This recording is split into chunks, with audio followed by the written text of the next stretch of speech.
各位朋友，现在时间是台北时间的晚上11点半。哎呀，这个 Mongox 在空袭啊，怎么办？它到底会到货到哪里呢？今天我们的线图怎么解读呢？还有什么很重要的事情要跟你讲啊？这个我们今天全部跟你报告。好了，如果你是第一次看影片的朋友，这边有这个社群连结传送门跟我们的这个手续费连结。那我们昨天也有讲了一下嘛，这个 Discord。我们有讲到说，有这个抛压的意向，都有跟你报告。那今天怎么看呢？好，我们一次全部跟你报告。首先，我们来看这个最重要的新闻怎么解读啊？新闻出的没有多久，然后就出现意向了，这很奇怪，很少这样连续十字星排列的，真的非常少这样。而且它4小时线这样的十字星排列，那1小时线长得又是不太一样。你看这边十字星嘛，对不对？1小时它就是一个比较规则的波动，这个是很少出现的状况。那它是不是真的有在砸盘呢？转出超过14万枚比特币，下杀6750，我是觉得这个没有到下杀啊。这个新闻每次都讲的比较夸张，但是它是真的转出了，然后这看起来就是一笔卖单哦。真的看起来就是卖单，然后这边怎么解读嘞？刚刚的新闻比较有煽动性的，那我们来看一下这则新闻它怎么解读哦。他说转了14万枚比特币，价值98亿美金。那我们就来看一下哦，它有没有砸那么多美金哦？所以说这里还是可以做空啊，但是你就是在看这个资深主义互换位会不会过，而且我相信他们有在做技术分析的人肯定知道这边有资深主义互换位，他就想要尝试在这附近卖卖看。好，那我们来看一下这边的量。这边我要怎么看量会比较好？这样3000颗，然后6000颗，这边其实只有卖掉6000颗而已啊。这样应该卖掉1万颗而已。那这个是 Coinbase， 那这个时候你可能其实可以看一下币安现货。那币安现货其实就差不多，通常是 Coinbase 的2倍啦，所以1万颗这样子顶多卖掉3万颗而已，所以它接下来可能还有11万颗的压力哦。那也就是说，你如果真的想要开空的话，我觉得逼点试试看，然后看能不能到我们这2个位置。然后呢，这张单呢，我们还是再讲一下这张单，我觉得这张单仓位要放小，真的要放小。既然有这么大的这个新闻出来的话，那真的要放小。但是他们也不是白痴啊，这个新闻放出来之后呢，我跟你讲，很多人会去看空。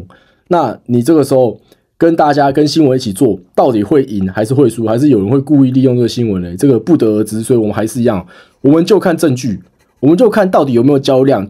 正常来讲，如果你身为一个要到货人哦，你是不是会想要拉高再出货？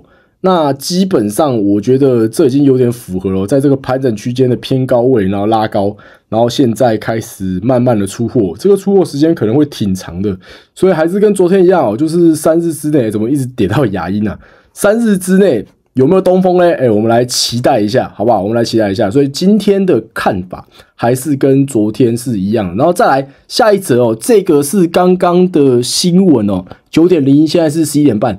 这个 Solana 是不是又要搞事了呢？因为 Solana 的 USD 居然要在这个，应该说 PayPal 的 USD 加密货币在 Solana 上面上线呢，不得了啊 ！Solana 这么容易宕机，然后他居然选 Solana。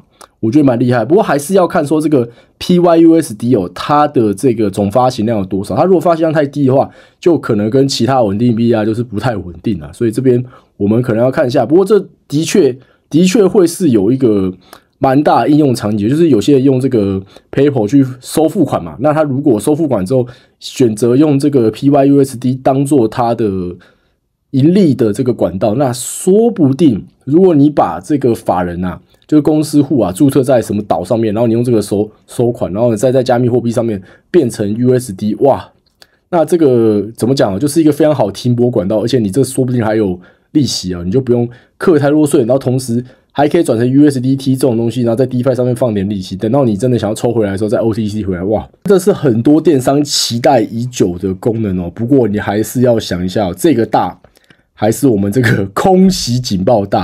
好，各位朋友，那我们来总结一下今天啊 Solana 利好，然后呢 BTC 我们长单一样维持这几张，然后短单呢这里讲得很清楚了，讲非常清楚了，看不懂的来我们 Discord 里面看这个文章，非常的简单，然后有什么全新讯息的话，最新消息我都在那边公布。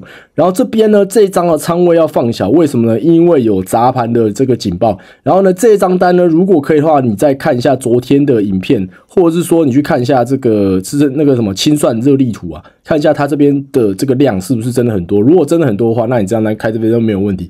那如果下面也变多的话，那你这张单仓位就要慢慢的减小，好不好？最后还是要讲一下这个三兆男啊，现在在这个直播哦，现在今天在吃了一个私厨啊，我靠，一堆人在看这个，看他直播的人3000个人看他逛夜市直播，真的不得了。而且发生什么事，我们来看一下 NVDA， 这个不看真的不行啊！我跟你讲，算力这种东西真的是没有上限的，真的是没有上限。你看他这个，哇，这几天这个，我跟你讲，这8年来唯一跑赢比特币的东西就是 NVIDIA 的股票。8年来啦，如果你算比特币早期的话，那不算，因为早期那个爆发性太强。但如果你算近8年来的话，哇，真的很恐怖哦。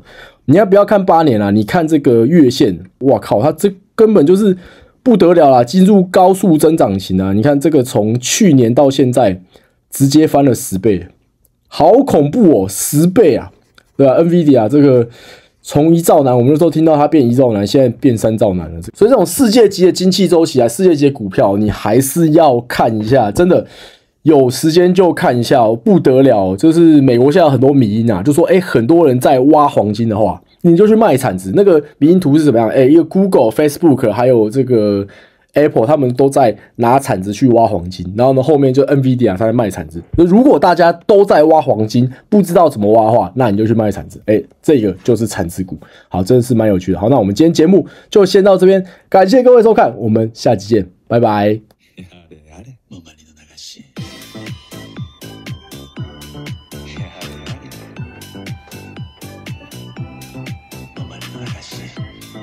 我们下回见，拜拜。